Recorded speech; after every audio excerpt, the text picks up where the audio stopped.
Hello again. I thought I'd make a video to share with you my new watch that I picked up recently. Here's a little clip that I sneakily took in the Rolex shop while I was waiting for the assistant to box up my new purchase.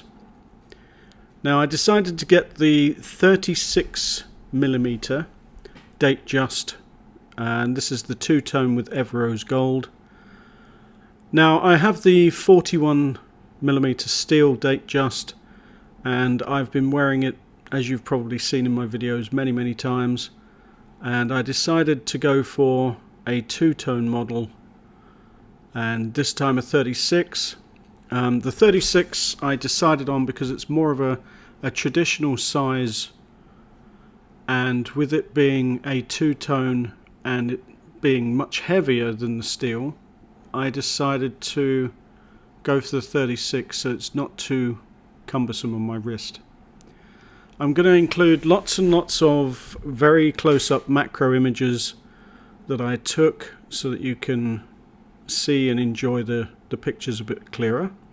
Now this is the outside and inside box, and it has a very nice leatherette feel. I'm not sure if they do use real leather. Some of it is real leather. The document holder inside is definitely leather, and there's stories that the Rolex crown on the front is made of gold. I wish that was true, but I'm not sure if it is or not. They don't lose their colour, so possibly. Right, so taking a first look, here's the watch, and it's got the 32-35 caliber, movement inside the same as the 41mm, and that's a very accurate movement, and it's one that I enjoy very much. Right, let's just have a look. I've got some paperwork in there. Right, you don't need to see those ones. Right, so this is the booklet that comes with it. This is for the Date-Just, and it just gives you a few instructions on things like winding. I don't know if it has in there things like setting the date. I was a bit surprised that the guy in the shop didn't say anything to me as I was playing with the watch about setting the date. When you're setting the date on any mechanical or automatic watch, you must make sure that you go past midnight first and then roll it all the way around so that it changes the date, and then go to the 6 AM or 7 AM before you use the quick set date, because otherwise it can damage the movement inside. Now this is the leatherette pouch. It's definitely made of leather, and it's got all the stamps and things inside, and it's very nice quality, beautiful stitching. It has a lovely smell. Right, so let's put those back in there.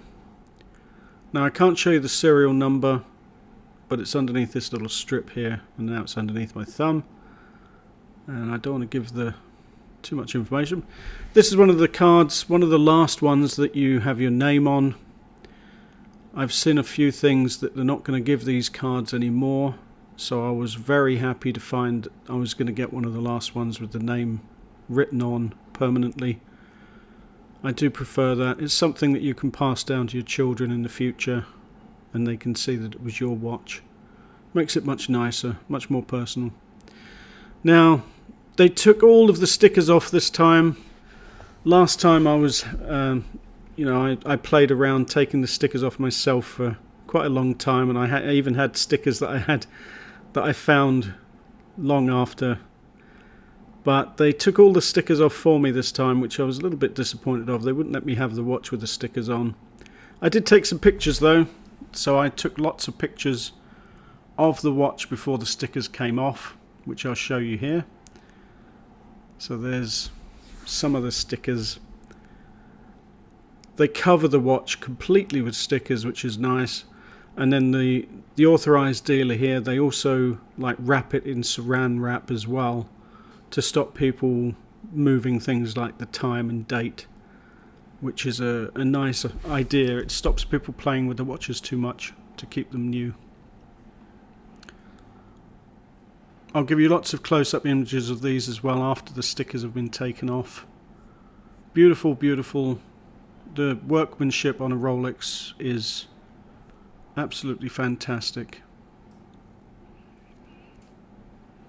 Okay, so these are all the different areas that have stickers on.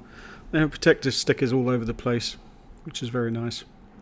They also took the white ticket away. So I've got the chronometer movement, which you can see here in the little square in the top right corner. But they took the white card away with the part numbers and things on. They said that they had to send that back to Rolex, so you don't get that anymore, unfortunately. Right, so I'll give you some close-ups now. This is the inner movements, the dials. All of these indices and the crown are all made from rose gold, solid gold, not plated like Tudor do. And as you can see, the date window there. The date window, well, if you have a Rolex with a white dial, when you have the white dial and the white date window, it has a magical look when you look at the date. It's much different to the date on a different coloured dial. This is my first white dial, and I'm blown away by it. I really do love the white dial. It's completely white, completely matte finish, and it just sets everything off and makes it look beautiful. I apologise for the quality in the video that I took with my phone in the top right corner. The quality wasn't as good because I smudged the camera and I didn't notice it before I videoed, so I do apologise for that. It had a greasy fingerprint on it. I hadn't realised until after I was editing, so I really apologise for that, but I'll make up with it with lots of close-up pictures anyway. So this is it on the wrist.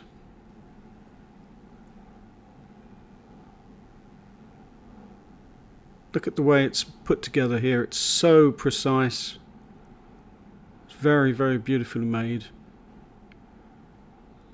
The way the two metals fit together. The rose gold is solid gold now. They don't have the hollow gold links anymore.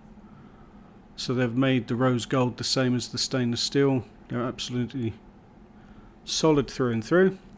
Here's a close-up on the Rolex engraving inside. Beautifully engraved. Little dots on the top there for the crown. And again with the differences. Now the rose gold does scratch. I've already got scratches on it. I've only been wearing it for a few days. So if you do pick up a rose gold or the yellow gold one, you have to be prepared for scratching. Here's a close-up on the case back with the teeth. Look how perfect they are. Absolutely fantastic. And they've got, each tooth has got like a little sandblasted effect on it. Very, very nice. The watch pins in there. I don't know. I know you're probably watching this because you're a watch enthusiast, but I absolutely love watches. I could sit and look at it all day and then put it under my ear at night and go to sleep with the sound of the ticking. Fantastic sound. It's a different sound on the 36mm to the 41mm. I'm guessing that it's probably because of the case size, so the movement has more echo, but the 41mm is louder.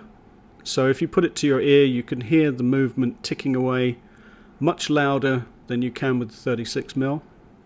Now here's the easy link, and underneath the clasp, again perfectly made, absolutely precision made, and it's tight fitting, and you have that 5mm easy link clasp that just allows you to adjust it quickly if your wrist is swelling in the heat. Here's the dial again, absolutely beautiful. I really, really, really love the white dial with the rose gold. I sat in the dealership for far longer than I should have. I already knew that I wanted the Everose when I went in, but then looking at the yellow gold and the Everose together, I just kept going backwards and forwards and I couldn't decide. But this one caught my eye and I just had to have it. Now Rolex prices are increasing a lot with the gold prices increasing at the moment, so I don't know if I'd suggest picking one up just yet. I'd wait for the gold prices to go down maybe.